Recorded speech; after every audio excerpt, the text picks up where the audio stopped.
दोस्तों, GK पढ़ाकू YouTube channel में आपका स्वागत है। इस वीडियो में हम 30 मई 2020 के डेली करंट अफेयर्स एमसीक्यू पढ़ेंगे। इसमें जितने भी मोस्ट इम्पोर्टेंट क्वेश्चंस हैं सभी को कवर करेंगे और आपको फ्री पीडीएफ प्रोवाइड कराई जाएगी। फ्री पीडीएफ पाने के लिए आप अपनी ईमेल आईडी कमेंट्स में लिखिए, पीडीएफ आपकी ईमेल आईडी पर सेंड कर दी जाएगी। चलिए शुरू करते हैं। पहला क्वेश्चन है, रेलवे ने एडवांस आरक्षण की अवधि 30 दिनों से बढ़ाकर कितने दिन कर दिया है? तो रेलवे ने एडवांस आरक्षण की अवधि को 30 दिनों से बढ़ाकर 120 दिन कर दिया है। तो दोस्तों, ये रेलवे द्वारा उठाया गया कदम है और जो हमारे केंद्रीय रेल मंत्री हैं वो हैं पीयूष गोयल। तो दोस्तों, कोरोना वायरस महामारी के दौर में ये रेलवे ने ये कदम उठाया है। नेक्स्ट क्वेश्चन है, विप्रो का नया सीईओ और एमडी किसे नियुक्त किया गया है? तो ये नियुक्त किया गया है थियरी डेला पोर्ट को। तो दोस्तों, काफ़ी इम्पोर्टेंट क्वेश्चन है। विप्रो का नया CEO MD Thierry Delaporte को नियुक्त किया गया है। इससे पहले Thierry Delaporte Capgemini group companies में काम कर रहे थे। तो ये केप जेमिनी में चीफ ऑपरेटिंग ऑफिसर की भूमिका में कार्य कर रहे थे। अब इनको सीईओ बना दिया गया है विप्रो में। तो दोस्तों, जो विप्रो है उसके अध्यक्ष हैं ऋषभ प्रेम जी और इसका मुख्यालय बेंगलुरु में है। तो इसको आप याद रखिए, काफ़ी इम्पोर्टेंट क्वेश्चन है। नेक्स्ट क्वेश्चन है, किस राज्य की सरकार 800 किलोमीटर सड़क को हर्बल सड़क के रूप में विकसित करेगी? तो ये उत्तर प्रदेश राज्य की सरकार 800 किलोमीटर सड़क को हर्बल सड़क के रूप में विकसित करेगी। तो उत्तर प्रदेश सरकार के द्वारा जो सड़क 800 किलोमीटर सड़क है उसके दोनों ओर हर्बल पेड़ पौधे लगाए जाएंगे, जैसे कि ब्राह्मी, अश्वगंधा, पीपल, नीम, इसके पेड़ पौधे सड़क के दोनों तरफ 800 किलोमीटर लंबी सड़क पर लगाए जाएंगे। तो दोस्तों, जो उत्तर प्रदेश है उसके मुख्यमंत्री हैं योगी आदित्यनाथ, राज्यपाल हैं आनंदीबेन पटेल, राजधानी है लखनऊ, नेशनल पार्क है दुधवा राष्ट्रीय उद्यान और यहाँ का जो विद्युत संयंत्र है वो है Narora thermal power station, Rihand thermal power station और Anpara thermal power station. Next question है, आधार बेस्ड EKYC के जरिए तुरंत पैन परमानेंट अकाउंट नंबर जारी करने की प्रक्रिया का शुभारंभ किसने किया है? तो इसका शुभारंभ निर्मला सीतारमण के द्वारा किया गया है। तो इस योजना के अंतर्गत जो पैन है वो परमानेंट अकाउंट नंबर तुरंत आवंटित कर दिया जाएगा। उसके लिए आधार की आवश्यकता होगी। आधार के साथ साथ आधार नंबर होना चाहिए और उसके साथ में आधार से कनेक्टेड मोबाइल नंबर भी होना चाहिए यूजर का, और इसके द्वारा तुरंत ही परमानेंट अकाउंट नंबर आवंटित कर दिया जाएगा। तो इस प्रक्रिया को कागज रहित कर दिया गया है। साथ ही साथ में ई पैन यानी कि इलेक्ट्रॉनिक परमानेंट अकाउंट नंबर जारी करने की प्रक्रिया में तेजी लाई जाएगी इसके द्वारा। और दोस्तों, जो हमारी केंद्रीय वित्त एवं कॉरपोरेट कार्य मंत्री हैं वो हैं निर्मला सीतारमण। नेक्स्ट क्वेश्चन है, दक्षिण अफ्रीका के किस HIV शोधकर्ता को क्रिस्टोफ मेरियक्स पुरस्कार से सम्मानित किया गया है? तो ये सम्मानित किया गया है क्वारेशा अब्दुल करीम को। तो क्वारेशा अब्दुल करीम दक्षिण अफ्रीका में महिलाओं को वायरस से बचाने के लिए किए गए उनके कार्य के लिए ये पुरस्कार दिया गया है। ये क्रिस्टोफ मेरियक्स पुरस्कार फ्रांस में विज्ञान के क्षेत्र में दिया जाने वाले जो सबसे बड़े पुरस्कार हैं उनमें से एक पुरस्कार है। तो दोस्तों, ये क्वारेशा अब्दुल करीम को दिया गया है और ये कहाँ की हैं? दक्षिण अफ्रीका की हैं। दोस्तों जो दक्षिण अफ्रीका है उसके राष्ट्रपति हैं सिरिल रामाफोसा और यहाँ की मुद्रा रैंड है और यहाँ की राजधानी 3 है। कार्यपालिका राजधानी प्रिटोरिया है और न्यायिक राजधानी ब्लॉमफॉन्टेन है और विधायी राजधानी केप टाउन है। तो इसको आप याद रखिए। इस तरह के स्टैटिक जीके के क्वेश्चन भी आपके एग्जाम में आते रहते हैं। नेक्स्ट क्वेश्चन है, कौन सी राज्य सरकार राज्य स्वास्थ्य पंजी के माध्यम से अपने राज्य के सभी नागरिकों का स्वास्थ्य डेटाबेस रखने की परियोजना शुरू करेगी? तो ये परियोजना शुरू की जाएगी कर्नाटक के द्वारा। तो राज्य स्वास्थ्य पंजी के माध्यम से नागरिकों के स्वास्थ्य का डेटाबेस तैयार रखा जाएगा। तो इसके द्वारा, इस परियोजना के द्वारा नागरिकों का जो स्वास्थ्य डेटाबेस रखने के कारण नागरिकों की हेल्थ पर निगरानी रखी जा सकेगी और उनके लिए अच्छी से अच्छी योजनाएं और स्वास्थ्य के कार्यक्रम बनाए जा सकेंगे। तो दोस्तों ये अपनी तरह से शुरू की गई अपनी तरह की एक पहली पहल है और ये कर्नाटक में शुरू की गई है। और दोस्तों कर्नाटक के जो मुख्यमंत्री हैं वो हैं BS येदियुरप्पा, राज्यपाल हैं वजुभाई आरवाला, राजधानी बेंगलुरु है, नेशनल पार्क हैं नागरहोल राष्ट्रीय उद्यान, बांदीपुर राष्ट्रीय उद्यान और कुद्रेमुख राष्ट्रीय उद्यान। नेक्स्ट क्वेश्चन है, केरल की पुलिस महानिदेशक बनने वाली पहली महिला कौन है? तो ये हैं R श्रीलेखा। तो R श्रीलेखा केरल की पुलिस महानिदेशक अर्थात DGP बनने वाली पहली महिला हैं। तो ये 1987 बैच की IPS अधिकारी हैं और ये केरल की पहली IPS अधिकारी हैं और इनको फायर एंड रेस्क्यू सर्विसेज की पुलिस महानिदेशक नियुक्त किया गया है। तो दोस्तों जो केरल है उसके मुख्यमंत्री हैं पिनाराई विजयन, राज्यपाल हैं आरिफ मोहम्मद खान, राजधानी है तिरुवनंतपुरम और यहाँ के नेशनल पार्क जो कि इम्पोर्टेंट हैं वो हैं अनामुदी 16 राष्ट्रीय उद्यान, पेरियार राष्ट्रीय उद्यान, साइलेंट वैली राष्ट्रीय उद्यान और इराविकुलम राष्ट्रीय उद्यान।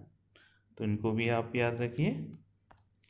नेक्स्ट क्वेश्चन है, एशियाई विकास बैंक ADB ने महाराष्ट्र में 450 किलोमीटर के राज्य मार्गों और प्रमुख जिला सड़कों को बेहतर बनाने के लिए कितने करोड़ डॉलर का ऋण मंजूर किया है? तो ये 17.7 करोड़ डॉलर का ऋण मंजूर किया गया है। तो ये ऋण एशियाई विकास बैंक के द्वारा मंजूर किया गया है और इसका लाभ महाराष्ट्र को मिलेगा और महाराष्ट्र में लगभग 450 किलोमीटर लंबी सड़कें बेहतर बनाई जाएंगी। तो इससे इन सड़कों की मदद से ये लाभ होगा कि जो ग्रामीण क्षेत्र हैं वो शहरी क्षेत्रों से जुड़ सकेंगे और जो इससे फ़ायदा ग्रामीण लोगों को होगा, उनको बेहतर रोजगार के अवसर मिलेंगे, बेहतर बिजनेस करने के अवसर मिलेंगे।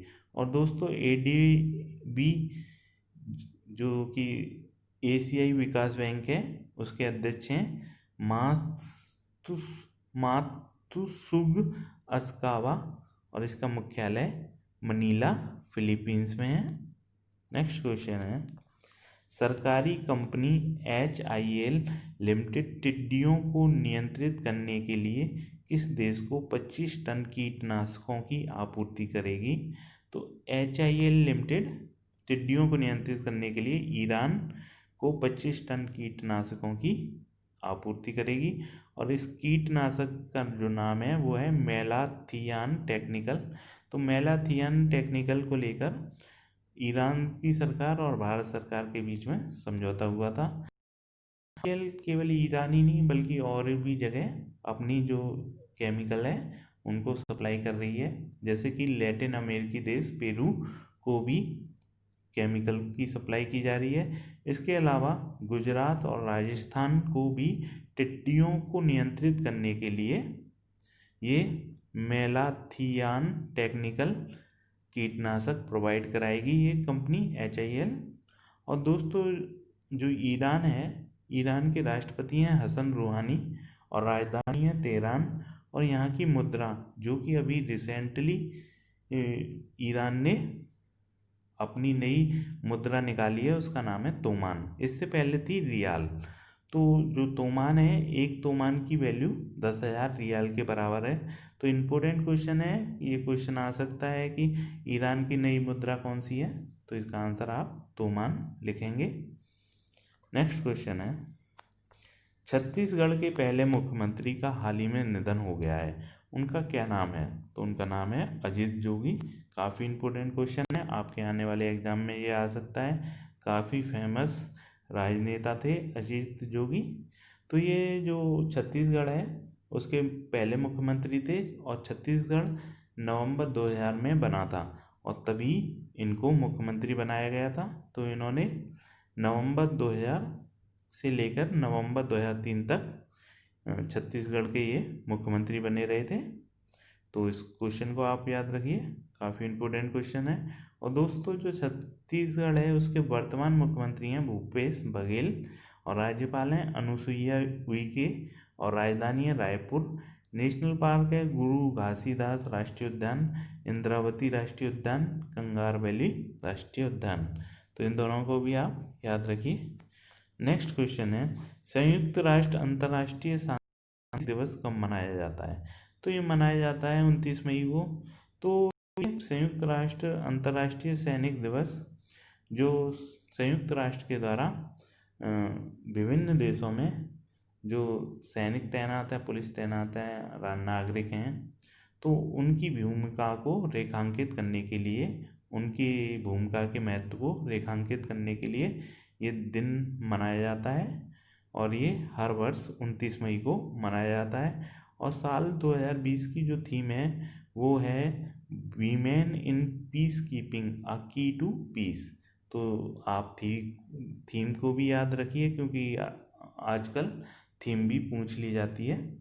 तो दोस्तों जो संयुक्त राष्ट्र उसके महासचिव हैं एंटोनियो गुटेरेस, मुख्यालय न्यूयॉर्क है, अमेरिका में है और इसकी स्थापना 24 अक्टूबर 1945 को द्वितीय विश्व युद्ध के बाद हुई थी। नेक्स्ट क्वेश्चन है, किस देश ने perspective aviation complex for long range aviation PAKDA program के अंतर्गत अपना पहला स्टेल्थ बॉम्बर विमान विकसित किया है, तो ये बॉम्बर विमान रूस के द्वारा विकसित किया गया है। तो रूस अपनी सेना का बहुत तेज़ी के साथ में आधुनिकीकरण कर रहा है, तो उसको लेकर ही ये रूस का एक कदम है। तो ये स्टेल्थ बॉम्बर विमान है जो कि सुखोई 57 से अगली पीढ़ी का बॉम्बर विमान है। तो ये बॉम्बर विमान में आधुनिक टेक्नोलॉजी यूज की गई है जिसके कारण ये जो रडार हैं उसकी पकड़ में आने से बच जाता है। तो ये PAKDA प्रोग्राम के अंतर्गत इसको विकसित किया गया है रूस के द्वारा। और दोस्तों रूस के जो प्रधानमंत्री हैं वो हैं मिखाइल मिशुस्तिन, राष्ट्रपति हैं व्लादिमीर पुतिन और राजधानी मॉस्को है और यहाँ की मुद्रा रूबल है, तो इसको भी आप याद रखिए। नेक्स्ट क्वेश्चन है, वित्त मंत्री निर्मला सीतारमण की अध्यक्षता में वित्तीय स्थिरता और विकास परिषद FSDC की 22वीं बैठक कहाँ आयोजित की गई है, तो ये बैठक आयोजित की गई थी नई दिल्ली में और इसकी अध्यक्षता हमारी वित्त मंत्री निर्मला सीतारमण के द्वारा की गई थी। तो इस बैठक का उद्देश्य महामारी के टाइम में जो सरकार के द्वारा वित्तीय स्थिरता, इकोनॉमी में वित्तीय स्थिरता लाने के लिए जो भी कदम उठाए गए हैं उनको मॉनिटर करना है।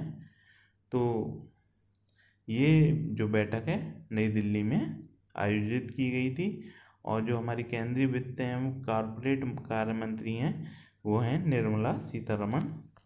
नेक्स्ट क्वेश्चन है, कैपजेमिनी ग्रुप का नया CEO किसे नियुक्त किया गया है, तो ये ऐमान इज्जत को कैपजेमिनी ग्रुप का नया CEO नियुक्त किया गया है। ये टेक्नोलॉजी कंपनी है फ्रांस की, कैपजेमिनी जो है फ्रांस की टेक्नोलॉजी कंपनी है, उसी के CEO एहमान इज्जत नियुक्त किए गए हैं। नेक्स्ट क्वेश्चन है, जेपी मॉर्गन साउथ एशिया और साउथ ईस्ट एशिया का नया अध्यक्ष किसे नियुक्त किया गया है? तो जेपी मॉर्गन साउथ एशिया और साउथ ईस्ट एशिया का अध्यक्ष लियो पुरी को नियुक्त किया गया है। तो ये जेपी मॉर्गन ने जो हाई लेवल के अधिकारी हैं उनको चेंज किया है अभी हाल ही में। तो अध्यक्ष चुने गए हैं लियो पुरी। इसी के साथ में साउथ एशिया और साउथ ईस्ट एशिया के जो सीईओ हैं वो मुरली मेया नियुक्त किए गए हैं। तो इन्होंने अपने जो शीर्ष अधिकारी हैं उनको साउथ एशिया और साउथ ईस्ट एशिया में चेंज किया है। तो दोस्तों जो जेपी मॉर्गन है उसके वर्तमान में सीईओ हैं वो हैं जेमी डिमन और इसका मुख्यालय न्यूयॉर्क अमेरिका में है। नेक्स्ट क्वेश्चन दोस्तों आपके लिए, इसका आंसर आप हमें कमेंट्स में दीजिए। क्वेश्चन है, किस देश में भारतीय पुरातत्व सर्वेक्षण को 1100 साल पुराना शिवलिंग मिला है? तो इसका आंसर आप हमें कमेंट्स में दीजिए। ये हमारे पिछले वीडियो से है, तो इसका आंसर जानने के लिए आप हमारे पिछले वीडियो को देख सकते हैं। नेक्स्ट क्वेश्चन, नेक्स्ट दोस्तों, अगर आपको इस वीडियो की पीडीएफ चाहिए तो अपनी ईमेल आईडी कमेंट्स में लिखिए। आपको 30 मई 2020 के डेली करंट अफेयर्स एमसीक्यू की पीडीएफ आपकी ईमेल आईडी पर सेंड कर दी जाएगी। जी के पढ़ाकू यूट्यूब चैनल से जुड़ने के लिए आपका धन्यवाद। दोस्तों हम इस चैनल पर डेली करंट अफेयर्स अपलोड करते हैं, मंथली करंट अफेयर्स अपलोड करते हैं, स्टैटिक जीके के क्वेश्चंस अपलोड करते हैं। इसके अलावा स्टैटिक करंट अफेयर्स के क्वेश्चंस भी अपलोड करते हैं। तो इन सभी वीडियो को देखने के लिए आप हमारे चैनल को सब्सक्राइब कीजिए और साथ ही साथ जो बेल का आइकॉन है, जो घंटी का आइकन है, उसको प्रेस कर दीजिए। तो घंटी का आइकन प्रेस करने से ये होगा कि जो हमारे लेटेस्ट जितने भी वीडियो होंगे उनके नोटिफिकेशन आप तक पहुंच जाएंगे। अच्छा दोस्तों, थैंक यू।